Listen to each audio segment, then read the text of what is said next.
You're on now record, and I'm also recording you on here for extra. Okay.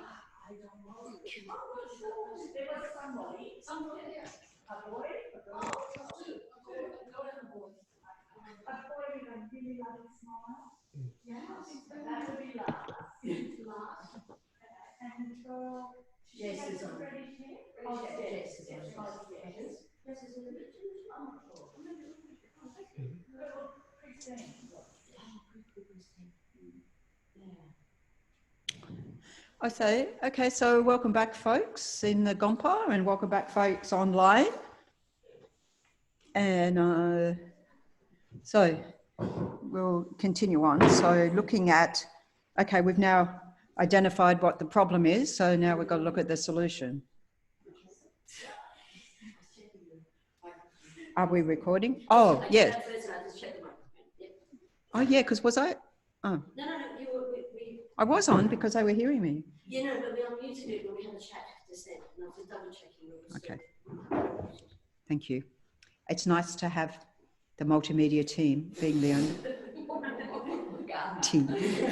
Gardener, multi-skilled, multimedia, multi-everything. Mum Leonie, thank you, dear precious mother. Okay, so we had, now we want to look at the solution, the remedy. So first of all, it's this, I mentioned previously these two truths, so conventional truth and ultimate truth, right? So this is the essential sort of understanding of all phenomena that it, concurrently or simultaneously exists in conventional terms, but as we've been saying, empty of inherent existence, of true existence, existing from their own side, which is the ultimate truth. So looking from these two aspects. So maybe unless you've got a question, make sure you're on mute now when you're joining in. So things, as we said before, conventionally exist. Graham's just done his sprint up the hill and he's checking that his heart's still beating. Yeah, he got caught up yakking, right? Yeah, okay. No. Meeting new people, wonderful, rejoicing. I mean, that's the beauty of coming here, isn't it? That you really feel you're engaged with your Dharma brothers, sisters. Of course, we can do it online. Thankfully, we can do it online, but you know, anyway, we were just in the break time with Ingrid and that talking about, we're going to be talking a little bit more about our get together in December. So there has been more accommodation open up and maybe some more gets to be opened up in time. Of course, we have to keep everything, you know, according to our COVID safety plan, and we have to make facilities available to people until such time as the cafe, you know, is fully functioning again. And I know the ops team are working towards that as well. So, you know, slowly, we're not trying to do too much. I think the whole world's a bit like that, you know, being a bit, we need to be precautionary. I mean, we've just had 3 new cases overnight, isn't it, in Queensland? So I have my mask. Thank you, Venerable Wongmo. Makes these masks for us. And thanks to Miffy, if you've been tuning into Miffy, she gave me a wonderful visualization, which I like to share with you. So when you, because I've been doing all of these things about putting on your mask in the right way and taking it off in the right way and so forth. And once it's on, don't touch the mask and all sorts of things. We've got, you know, we've got a whole science of mask. So when you put the left over the left ear, think wisdom. Of course.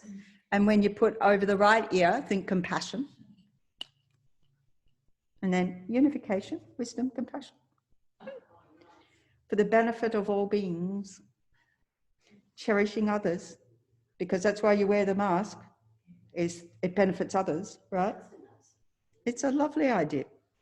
And Geshe-la's got his team colours mask, I checked the other day, because they're saying, we check the fine print of the COVID safety plan that, you know, Geshe teaches and so forth, and they're interacting one-on-one because they have to interact with a lot of people, you know, to wear a mask. We're trying to teach Geshe social distancing. He's called me the pandemic boss. It's out of compassion for others. Okay, it's not, anyway, right, you know. Anyway, we're all in this together, as they keep telling us. We can look after each other by practicing our compassion. With wisdom. See, I can just be on the wisdom side.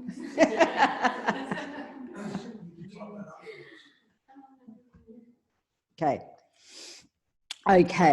so things exist. Conventionally, things exist. And how we know they conventionally exist, well, science tells us so, don't they? So it's accepted in the world. So there's a convention in the world that, yes, the sun gets up in the morning, and I mean, it's been observed and so forth. So there's many things that we accept conventionally exist.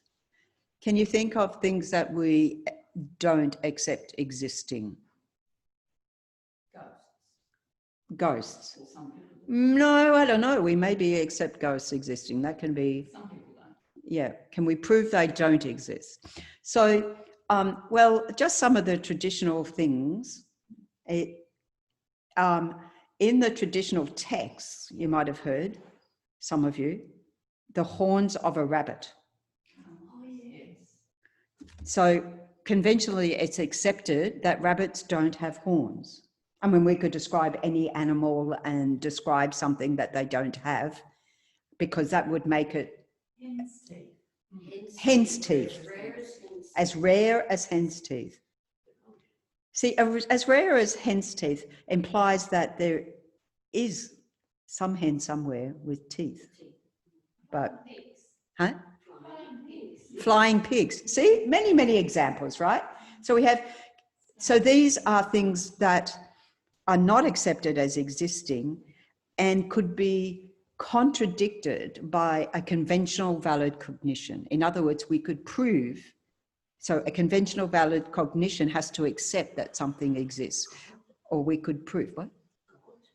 Yeah, God is, God is good. Oh, please, are there children watching? Please don't say Santa Claus doesn't exist. I've seen them. That was a real person.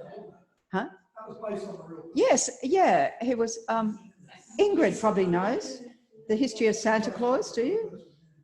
I think. Or is it Dutch? Is it Dutch? I think it would be Dutch, but I'm not 100% sure. It's It's Dutch, a long time because ago. I remember when we had Venerable K. Minor at Copan, and you know, because she was teaching in Holland for so long, even though she's Australian, go Aussie. Not that it's my people, right? The Dutch people there, they have a tradition. What was it, Klaus? Not Santa, but what was his name? Klaus, anyway. So they would have a tradition. And so we arrived at the Gompa and our shoes outside, and they all had sweets in them or some little gift in them. And that's apparently a Dutch tradition. Okay. So there's many things that we can accept conventionally do not exist. So what exists has to be established by a valid cognition. And then we investigate what's a valid cognition. And we can have, anyway, maybe not going there right now. There is a contradiction, yeah. So, and also it is, so then there's the ultimate truth that arises. As soon as an object arises, its emptiness is also there. What does that mean? Because for something to exist, how does it come into existence? It's dependent on causes and conditions. So we analyze absolutely everything. You know, the flower wouldn't have arisen without the seed being planted in the ground and being watered and not being attacked by bush turkeys in the meantime. My spinach is still feebly trying to grow, but I think the weeds have grown instead. Venerable Wangmo has armor-plated bush turkey proof wiring, which also Leonie had also previously provided, but did not deter the bush turkeys. So we'll see. So yes, analysing the ultimate. So then the ultimate, where were we up to? Comes into existence. So because something comes into existence, it is a dependent arising. It has to depend on causes and conditions. It is therefore not permanent because it came into existence, right? And it goes, anything that comes into existence goes out of existence. So as the Buddha said, with every meeting, there's separation. With everything that arises, there's abiding and disintegration and so forth. So this is where we analyze, we try and prove, is there anything in the world that is permanent?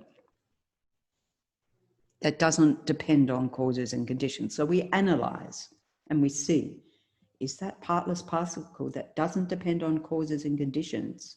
Is that a sense of me that doesn't depend, does it exist anywhere? This becomes our point of investigation.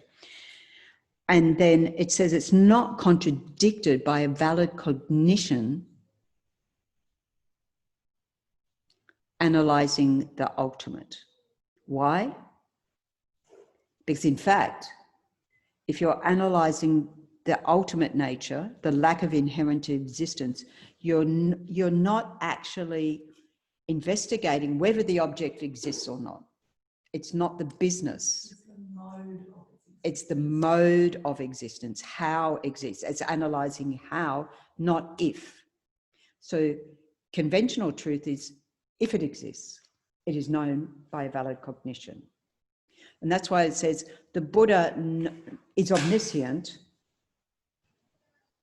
because anything that is to be known is known by a Buddha. Anything that is to be known is known by a Buddha, right? Anything that is to be known is knowable by any one of us. Is knowable. Whether we want to pursue, you know, like the astronomers, if we want to be an astronomer and pursue what's inside those black holes, then they work out the technology, they have the technology to be able to observe and find, oh, there's stuff in there. So what's the definition of a hole now? I mean, it used to be a hole was empty, but you analyze that, what's in a hole? Space, air, you know. So anyway, so we could go on. So these two truths coexist. So they say it's like flip side of a coin, you know, the conventional truth and ultimate truth. It's in, where's Demolocho Rinpoche, that teaching. I don't know if anyone's had a chance to do any of the readings. It's only a 2-pager, right? But I love the first paragraph. I've been asked to give a talk on the two truths, the conventional or surface level of the truth and the ultimate truth. Looking at it one way, it seems I've already finished my teaching because there are just two words, conventional and ultimate. Cheeky. And that's finished. Okay? But all of the Buddhist teachings are subsumed within that, so there's a lot more stuff to unpack, all right? There's quite a lot to talk about in that, fortunately. He went on from there. So just to understand that when that object appears to our eyes, say, you know, it arises in our line of sight, it exists, but its emptiness also exists at the same time. So conventionally, we're engaging with everything in the world, and that all exists. If we're analyzing at the same time the ultimate, we know that it doesn't inherently exist, It doesn't exist from their own side. It's an imputation of the mind. I have elaborated on top of what is there, what isn't there, all these ways of thinking. You know, one of the chaplains, my chaplain, who was visiting prisons in Victoria. I say was, you know, because that ain't happening right now. But she would go on long drives to visit the prisons, and in New South Wales, and she'd say, as she was driving along, she would just have that sense of, it's not permanent, it's impermanent, it's illusory, just using different ways of being able to, at the same time as recognizing that something exists, of thinking it doesn't exist how I think it does. And it's a helpful thing. It's quite a fun thing really to do. You know, we engage our conceptual analysis, we engage our wisdom, our intelligence to just sort of play around like that with things, you know, in a fun way, a relaxed way, not thinking, oh, I've got to realize the emptiness of inherent existence, you know, you'll get exhausted in 5 seconds, flack and give up. Yeah. Venerable Chokyi. When I'm I've been sorting through my desk because I have a much smaller space to move into, and to get something I know I need to keep that. And then I've got another pile of things to throw out. But then you look at, they both exist in the same way. And I'm thinking, why is this book more treasured than this book? Why does Venerable Chokyi treasure one book more than another? What did you come up with? My rubbish pile just got bigger. Because there's nothing precious. Venerable Chokyi is currently transitioning, shall we say, from living in off-site to living here within the nuns community. So she's eliminating stuff by determining its lack of inherent necessariness. My attachment to that, which is her attachment, right? Very good. You could write another book about, you know, decluttering based on emptiness. I mean, we could all declutter based on emptiness. It works. Okay. So it's important to sort of have some understanding of conventional and ultimate truth, because if not, these are the dangers that happen. So by holding things to exist independently, as we do, we're fixated on the extreme of permanence, eternalism, right? And so we've got to think, if something exists, it has to exist, it has to come into existence, and everything that comes into existence must go out of existence. As the Buddha said, analyzed. So this is where we use different points of analysis. But yeah, so this one. And then holding that since everything is empty, there must be complete nothingness. So this is where people hear emptiness. And even I've heard people say, I wish they wouldn't translate it emptiness. That's the wrong translation. It's not the wrong translation. But as soon as we hear emptiness, unless we start to have this sort of presentation as the Buddha meant, it's a very specific thing. We always have to think not just empty, but empty of inherent existence, empty of true existence, empty of independent existence, empty of existing by way of its own characteristics, empty of existing from its own side. We've got to define what it's empty of. Otherwise, the mind goes, whatever, doesn't matter, nothing exists. So nihilism.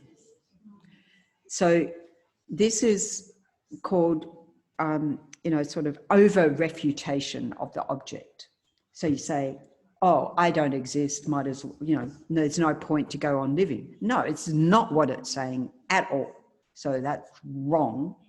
So that's why it said it's a middle way. These are the two extremes that our minds go to either I'm going to go on forever, everything else is going to go on forever. And we know it intellectually, but we go like that versus nothing. Oh, there's nothing. Nothing matters.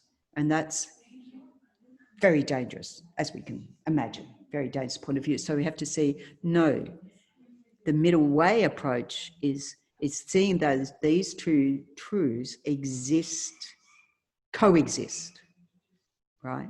That things do exist, which is a dependent arising, independence on causes and conditions on their parts. And this is what Rachel brought up before. And then we say in the middle way consequence school, and being merely imputed by the mind. And then you go, whoa, now you've lost me. So these are things. So, okay.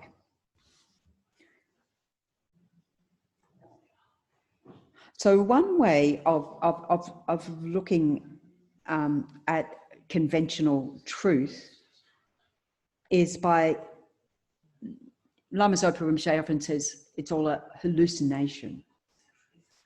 It's a dream. Things, you know, to cut through the grasping, it's like an illusion. So we use these things exist, but not how we think we are. So we do talk about the conventional truth as being an illusory. In other words, being not true. It is that it's also called a concealing truth. So there's different ways. It conceals the ultimate truth. I hope I'm not losing you. But it's concealing, or we say it's a liar. It's a cheat.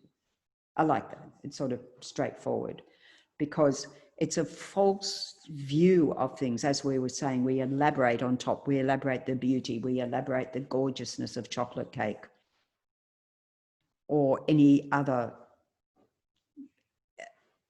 object of desire and so forth, until your object of desire moves in with you, and then you elaborate the you know, nothing good about them side. And we go from one extreme to the other. We're like ADHD all the time or something. Schizophrenic. No, not ADHD, schizophrenic. Well, we are that too. You know, we have these extremes, all of which will continue to cause us problems. So I just want to look at this illusory nature, some examples, like page, if I've got the right page, 231 in our book. And this is the praise to Shakyamuni Buddha, which in many places is said as the beginning of teachings, is recited. Geshe-la here and here at CIA has said, don't do too many prayers, you know. So he's cut it down to the minimal, you know, doing a mandala offering, taking, you know, saying the refuge verse. So that's from Geshe-la's side. But you'll find in many, many places, and any time the Dalai Lama's teaching, you'll have the praise to, well, actually, it's not always online now with the Dalai Lama, is it? But the praise to Shakyamuni Buddha comes up because it's our idea of invoking the Buddha into the present so that we get the blessings and so forth. So, which is all a dependent of rising. Because if that's meaningless to you, it's not going to have any effect, right? So everything's dependent. Okay, so, excuse me. Thank you, Venerable Wonga. Nice cup of tea. Oh, gosh. People have been busy on the chat and I haven't even noticed.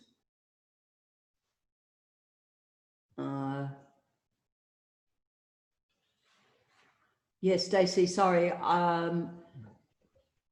I will get to that. Yeah, I did see that you wrote, and we'll get to that.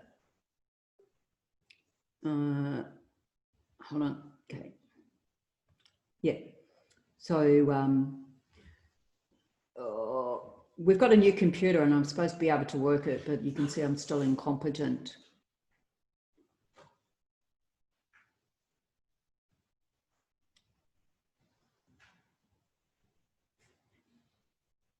Teachers.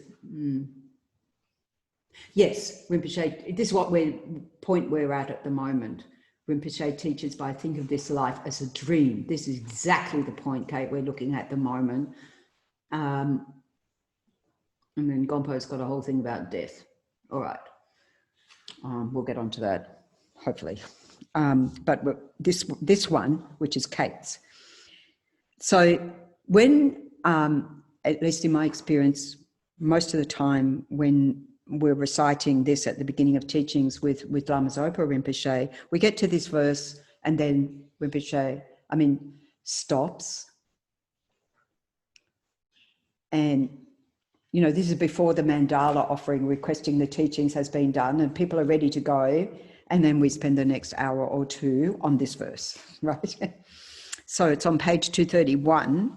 A star, a defective view, a butter lamp flame, an illusion, a dewdrop, a water bubble, a dream, lightning, a cloud. See all causative phenomena like this, okay? So this is a way to, or causative phenomena. So causative phenomena is what? Everything that arises in dependence on causes and conditions. We say causative phenomena, we say compounded phenomena. So there's causes and conditions, things come together for something to exist, right? And so this is saying, see all of those things as like a star. So like a star, I think by the time we see it, it's already dead, something like that, isn't it? But it appears to exist, but it's already gone, correct? The sort of speed of light, some of them, anyway. A defective view, which means we get it wrong. So we can look at if somebody, classic example that's used, if somebody has jaundice, I think, they'll see a snowy mountain and they'll see yellow, right? I mean, we talk about, you know, another example is used about the blue mountain. And I always think of the blue mountains and I said, well, they are blue. Well, of course, we know the mountain isn't blue, but it appears blue because of the sky and the reflections, and that's about as far as I can understand. The vapor, everything, it appears to be. So we would say, even though this is wrong, this would not be accepted by a valid cognition that the mountain is in fact blue, but it appears to be blue. Or if you have jaundice, the snow appears to be white, etc., etc., etc. So we can give many examples of that, and that's a faulty view. A butter lamp flame. So this is remembering the impermanence, the impermanent nature of things, that they get extinguished. You know, they go out, right? An illusion. So we want to stick on illusion for a while. So when Rinpoche does this, he will chant slowly and he'll say, meditate on that now. And then you do. An illusion, so we talk about two aspects of this. So one is that, as I said before, the conventional truth that is illusory by nature. It's not all that it appears to be. But also we talk about in trying to access the emptiness of the inherent existence of the object, of seeing it as illusory, as in mere appearance to the mind. So this is a different way of applying illusion. It is a mere appearance to cut across our grasping at it being permanent, being existing out there, nothing to do with me, because the Buddha said everything that we create our own world. We create the world that we live in.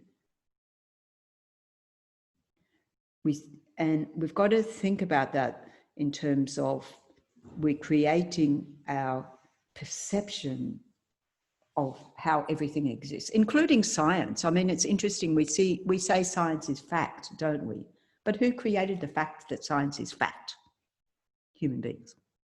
I mean, it's an interesting investigation, isn't it?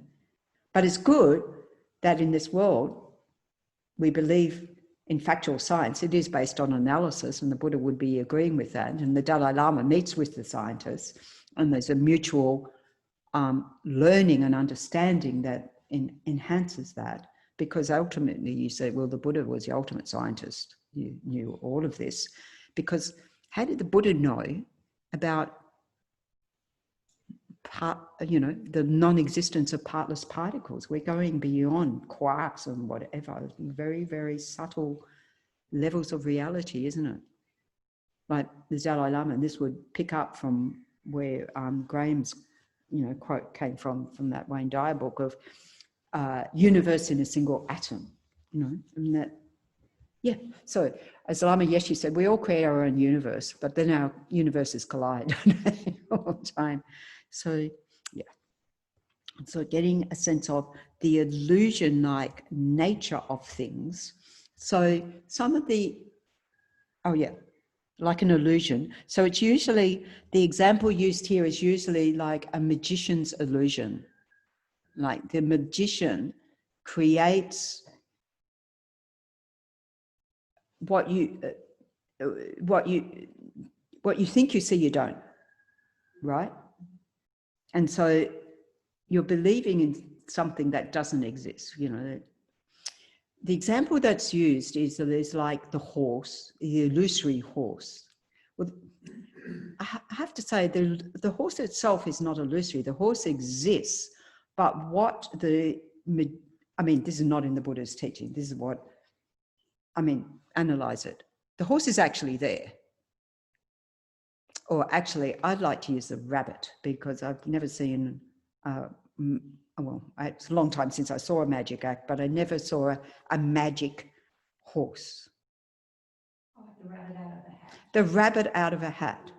The rabbit actually exists, but what the illusion is that it comes out of nowhere, out of an empty hat. Now, the magician's circle does have a code of not letting you know how their illusions work. There is a thing called, one of my friends who was a member of Magician's Circle, and they have a code you don't reveal. But probably everyone knows where the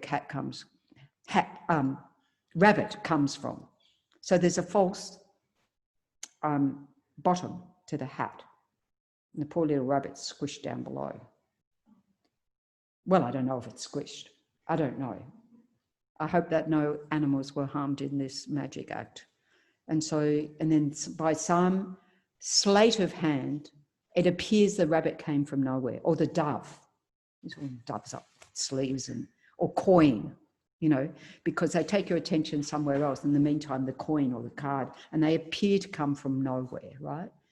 So that is not, in fact, true. And once you've recognized it's not in fact true, the magic doesn't work for you anymore. It's a bit like that with realizing emptiness.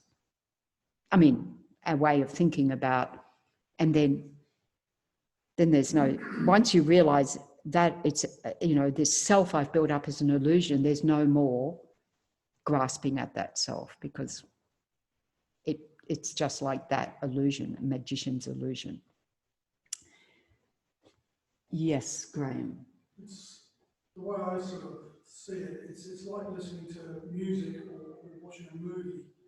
It's not real. It's made up, but because what you're seeing is exciting and emotive, it really sort of sets your emotions rolling on a roller coaster. But it's actually just a bunch of flickering pictures, isn't it? Correct. So Graham's using the analogy, very good analogy, of the movie on the screen, that you get totally caught up in. If it's a good movie, you get totally, and even people say, oh, that was Richard Gere or whoever playing that role. They say, he was so good that I forgot it was Richard Gere or whoever it is, that I actually got absorbed into the character. It wasn't like I'm watching a movie. It's like, this is happening. But then if you analyze, you know that it's color and sound and it's a projection on a screen, a projection, and this is used, projection onto the screen of our mind, if we use that analogy, that our mind is made up in the first place. That's why I say I don't need to watch any more movies, you know. I've got so many going on already. But if you look back at the projector, what do you see from that perspective? Your light and like the dust particles in the light. And if you're a film, well, I don't know if they don't, it's digital now, but it used to be like frame by frame by frame, that has the appearance of some movement, but it's actually all these, you know, film strips. So where's the inherently existent film? But, and then if you walk in front of the screen, everyone else is going to hate you because they've paid money to see the film. The film has disappeared, right? It's like, as a kid, you're looking, well, I did anyway, I'm sure some other people did, look in the television box when we had television boxes. Remember when we had television boxes? Where are those people in there? Where are they? I can't find them. And you want to interact with them because you believe that they're really... Oh, you think they're there, in there. They're in there somewhere. It's like watching a dog in the mirror. The mirror's another one. So the mirror is not, but this is a good point too. The reflection in a mirror, right? So we see the face in the mirror. Hopefully we know it's a reflection, right? But we see the face in the mirror and we see that's me, if we're looking at ourselves, right? I remember one time when I was younger and body image, and I was walking down the street and they used to have strip mirrors every so often with shops and things, not inside the shop, outside. And I caught myself in this reflection, and immediately you recognize me, right? Isn't it? But then I went, is that what I look like? That's not me, because my perception of me was not that, right? Of how I externally looked. So this proves that my elaboration of me is not what others perceive as me as well. So these are all just different ways of looking at it. So it's like, yeah, the face in the mirror, it's like, unfortunately, when which bird, there are birds, you know, that they see the reflection in the glass and they attack the glass because they think it's another bird. Maggies and other birds do that, and then they crash into the, yeah.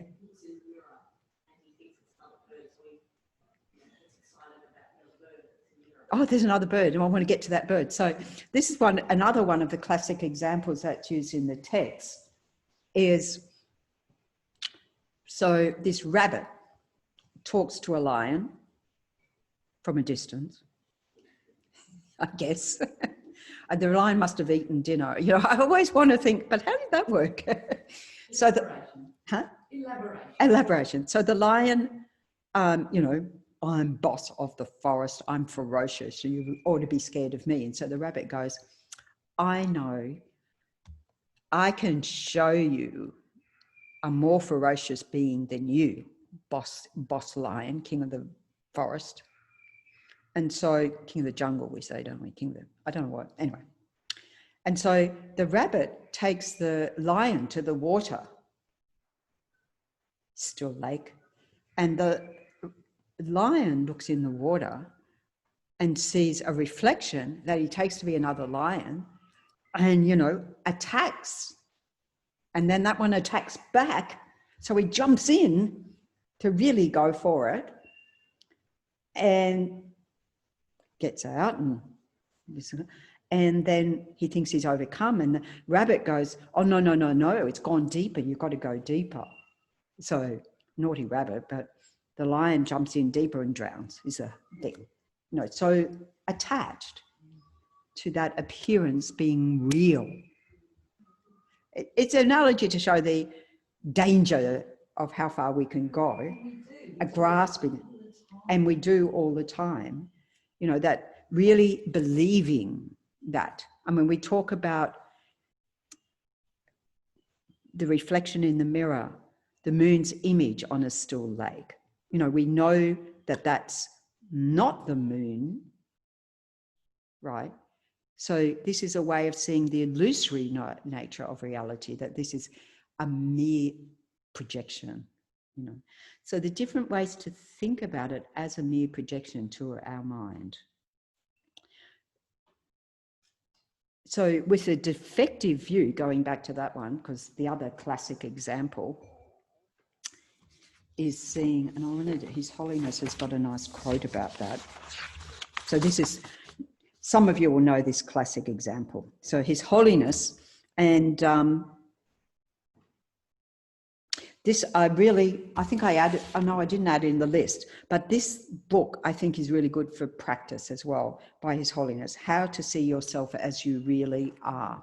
And it's one of those little books, it's in the library, that, in our library here, one of the little books that is like, has all the different meditation techniques addressing this topic. And, you know, like the one for widening the circle of love, the compassion wing, this one, it does a similar approach and has booster techniques. And think about it like this, and they're just little bite-sized chunks, which is helpful for my mind to just, because this all gets very dense very quickly. It's just like, just give me a little bit to think about. So anyway, the example. So His Holiness says, when I was about 35 years old, I was reflecting on the meaning of a passage of Lama Tsongkhapa about the I cannot be found within or separate from the mind-body complex. We haven't got to that discussion yet. That's coming up at some time over this weekend. And how the I depends for existence upon conceptuality. Well, we have been talking about that. In other words, an elaboration of the mind. So the example, here's the passage from Lama Tsongkhapa. A coiled rope's speckled colour. Venerable Yangshan's already nodding. She knows this example. And coiled form. So a coiled rope, speckled and coiled form, is similar to that of a snake. And when the rope is perceived in a dark area, the thought arises, this is a snake. I mean, we might see, I think around here, it's more like, actually, I did see a snake. I did see one last night. I saw that snake again after you. I said to be careful coming out the office. I didn't see it on the steps, you know, so they said, oh, it's under the steps. Yeah, you went on. And I was like, oh, it's run away by now.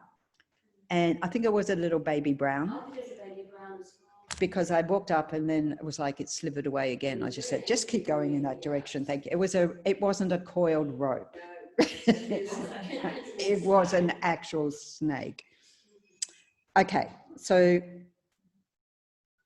the thought arises, this is a snake. As for the rope, at the time it was seen to be a snake, the collection and parts of the rope are in no way the collection and parts of a snake. We perceive it as such. It hasn't changed its form. But if we analyze the parts and the collection, which is the whole, which is one of the points of analysis, there's no way. It's not even the slightest way a snake. Therefore, that snake is merely set up by conceptuality. In other words, I've imputed on rope snake. And then I've got scared of the snake which never existed in the first place, right?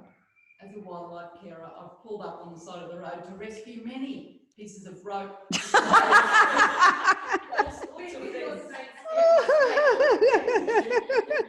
So Venerable Wongmo said, as a wildlife carer, she pulled up on the side of the road to rescue many coiled ropes.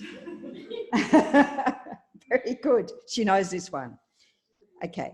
So, and then we'll go through this example and then we'll come back to Gompo's comment and I'll see what that one is.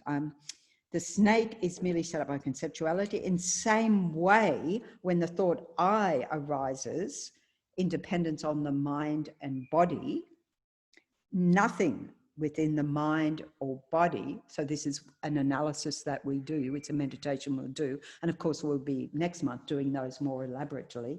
I was hoping that we would do some here, but guess what? Time flies. Okay, in the meantime, neither the collection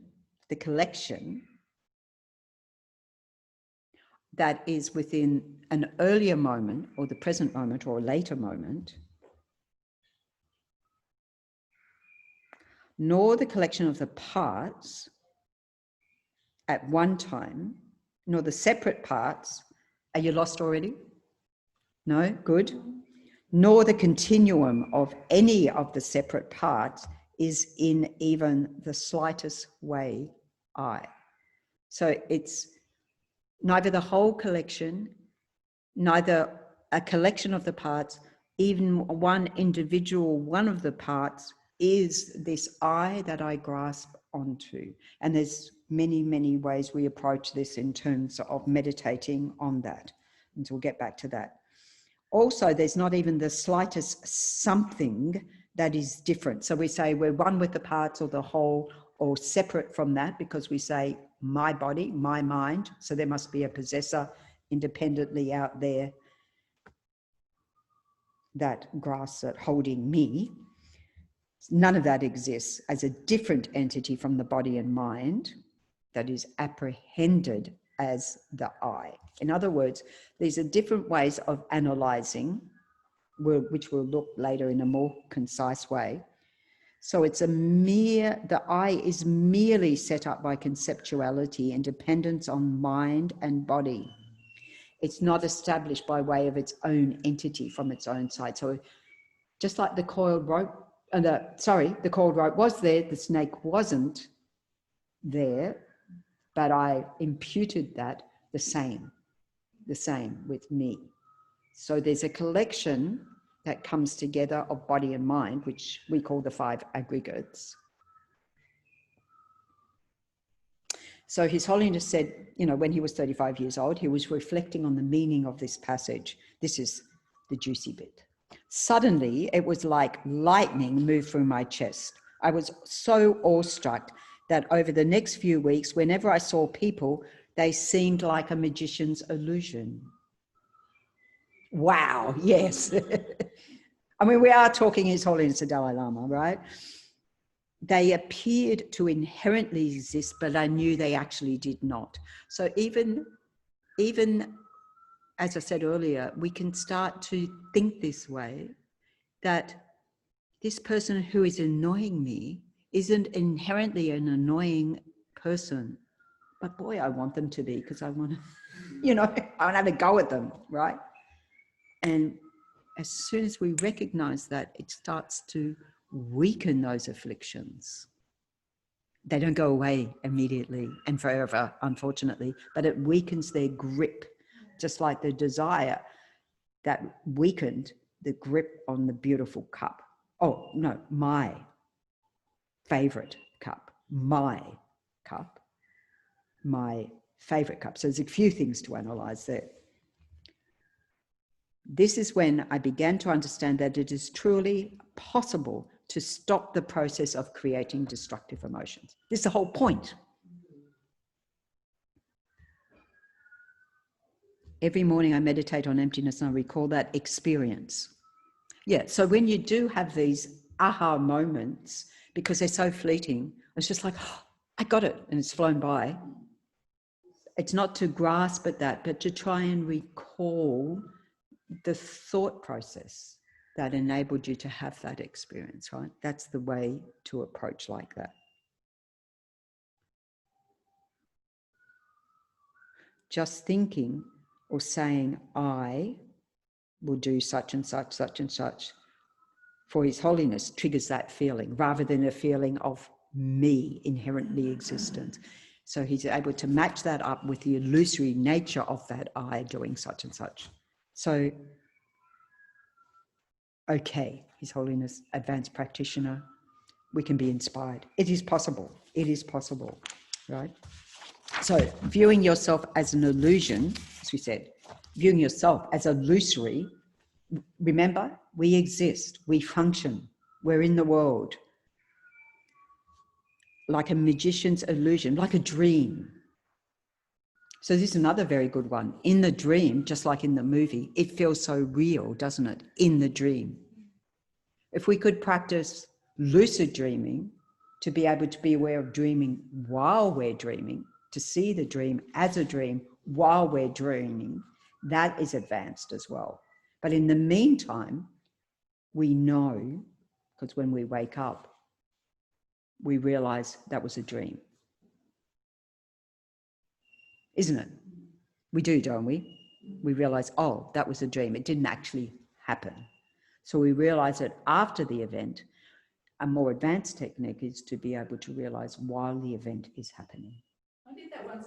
I actually dreamt that Geshe was teaching, and I knew that I was dreaming, and I thought, I'm going to remember this, and I was listening, and I was remembering the words, and I don't remember a thing of what he said when I woke up.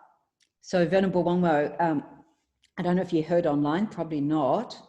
She mentioned that she had a dream of Geshe Zopa teaching, and she was aware of it being a dream, at the same time aware of grasping at wanting to remember what he was teaching in the dream. I'm like that in reality, actually. I want to remember what Geshe was teaching when he is teaching. But this was in the dream, and then she woke up and she didn't remember it. But she remembered that Geshe was teaching in her dream, so hey, fantastic. But wouldn't it be great to remember the teaching you're receiving in the dream? I thought I might have actually, I was understanding it in my dream. Excellent. And she understood it as well. Not only what she's getting the teaching, she understood that. I know, it's fantastic, isn't it? There is a thing like that. When I was studying Feldenkrais, I said that, you know, the athletes, I think it was at AIS way back. I mean, I wasn't there. The athletes were there. But they said they visualize doing the action perfectly. And by visualizing doing the action perfectly, the high jump, the long jump, the swimming, the whatever, it activates the muscle group so that it's part of the training, because otherwise you get exhausted doing it over and over again. So that if you can visualize it perfectly, then you're able better. It enhances your performance. So there is a thing in that. If we could access that, like the teaching, sometimes when Geshe says, oh, I had a dream last night, and I go, that wasn't a dream, that was a realization. You know? Mine was a dream. Mine was a dream. But the point here is to see, we believe the dream while it's a dream to be reality, but then we know it's not true. So we've got to approach everything like that, that what we believe to be true, we're dreaming. I just have to put that in there. We're dreaming. I think you're dreaming. You're dreaming. Anyone who's seen The Castle, you're dreaming. You're dreaming. So,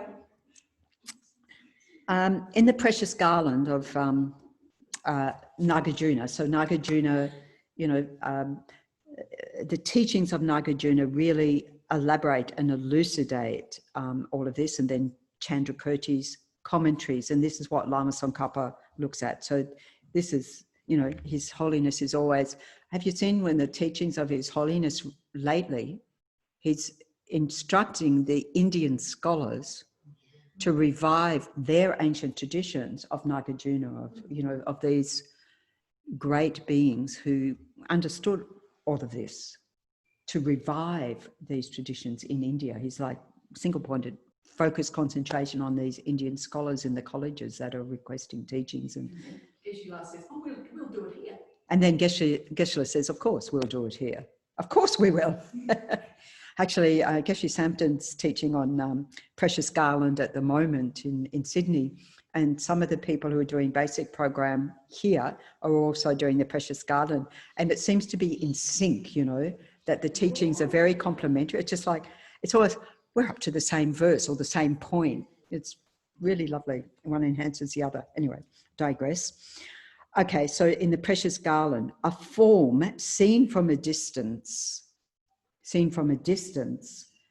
that we see from a distance is clearly seen by those who are nearby, those in the vicinity. I see it from a distance. So I see somebody down in the cafe, or I probably don't with my eyesight, but anyway, there's a form, there's a shape that is probably human. but somebody nearby is having a conversation. So it's like, if a mirage were water, then those nearby would perceive it as water. So this is another way. We see in the distance a mirage-like effect.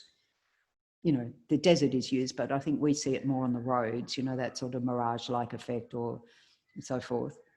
And if it was truly existence, those who were closer would see it more clearly because they're closer, right? And it would be that. So these are different ways of approaching it. And the way this world is seen as real from afar by those close to it is not seen like that at all. It's sort of like the more you get to know about something, the more you realize it's not, isn't it? Sort of like that. Okay, so Venerable Gompo, I'll get back to your comment here. Is death permanent? How do you define death, the end of life? If so, then it arises in dependence on the exhausting of a karmic seed that caused life initially. Therefore, death happens in dependence on life, which means it is necessarily impermanent. Yeah, this whole session was supposed to be about impermanence. Sorry. That might be our next session. But yes, thank you. Hold on.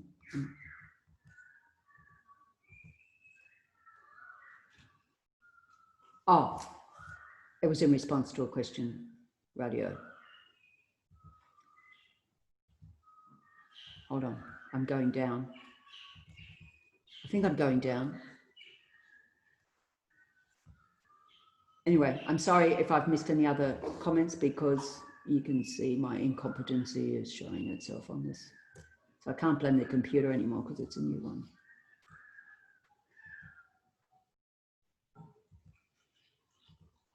Oh, I see.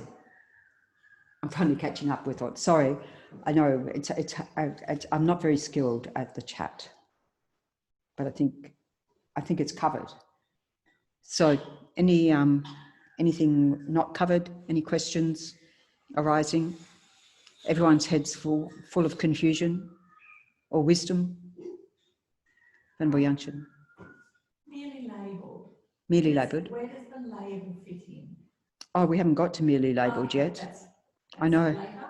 That's later. Yes, the merely labelled is the most subtle form of understanding dependent origination, dependent arising. So we say, just to say in summary, and then we need to look at that in greater detail. So things arise, as we said, in dependence on causes and conditions, Yes, one level. Everyone gets that. At some level, everyone gets that. We might not get all the causes and conditions. Karma, we don't get all the causes and conditions, right? In fact, we don't get a lot about karma. A lot of it, it's very extremely hidden, but we know about the seed and needs these are the analogies that Buddha used of the seed needs the soil, needs the sun, needs the water. Okay, we get it at that level. It's dependent on its parts, right? So the body, the form, the human being has got all these bits and pieces. We analyze all of that. And then being merely labelled, merely imputed. So I see a human shape walking up the path. I go, first of all, my discriminating wisdom can see, okay, my perception. This is a human that I define as separate from everything else I see. And so that becomes my focus of attention. And then I see woman, and then I see nun, and then I see Yangshan. I might see all of those simultaneously. And then immediately I've got my whole story about Yangshan. One example, if I could just leave you with this thought to contemplate.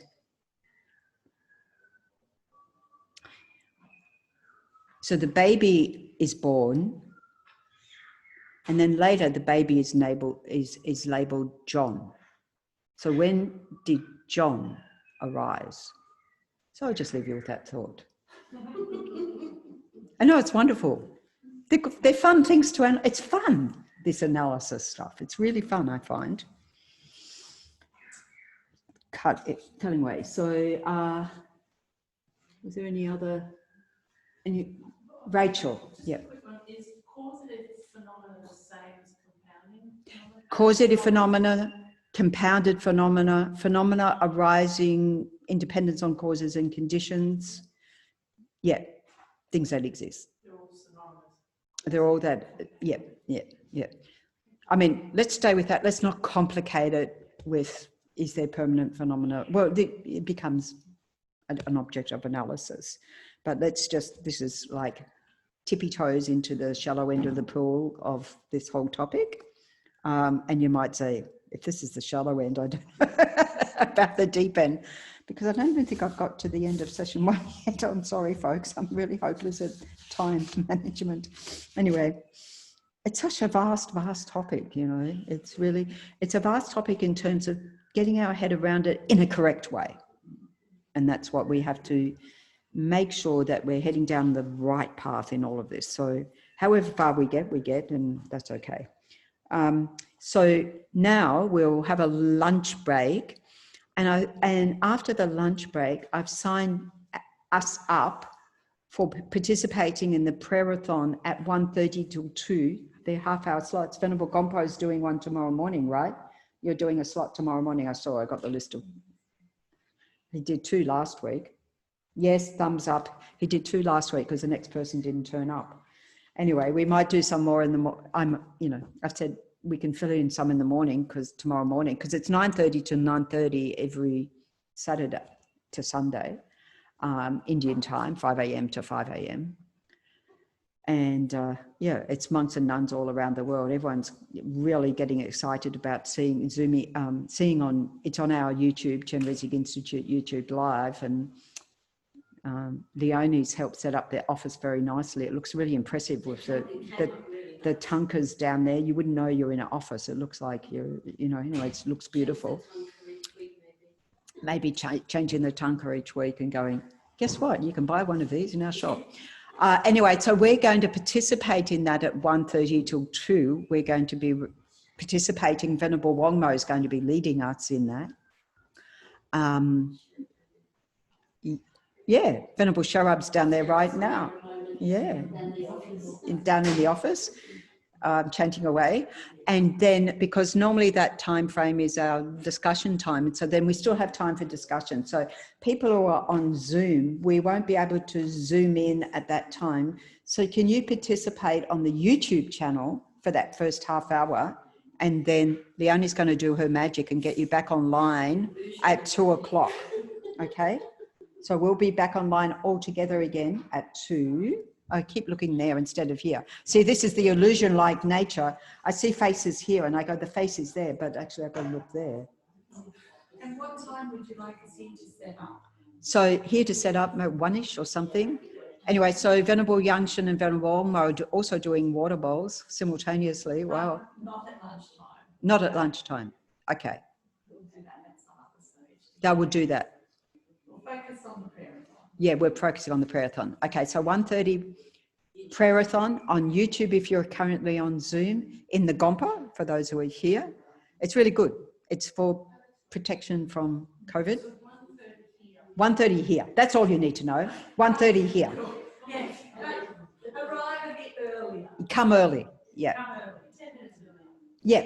Okay. 10 minutes earlier so we can be ready to go. What time are we going to be back for our regular DB session? The regular DB session in terms of on the Zoom here, on this Zoom, because we've got 2 Zooms happening. We are multi-mediaing, is 2. So we'll do our 1:30 till 2 slot, and then we will. And so think about the baby and John. And meantime, enjoy your lunch. I'm mahonga already. I hope everyone here's got some lunch. The cafe's open, the library's open. And see you soon. That's the prayer there. Thank you. No, we'll get the copies. Thank you. Ciao. Yeah, you can unmute yourself and say hello, goodbye. See you soon. Oh, there's Gompo. There's Gompola. Hi. Ingrid. Hi. Thank you. Kate, hi there. Okay. Thank you, Hey, everybody. Virginia. Bye. Bye. See you soon. See you soon. See you soon.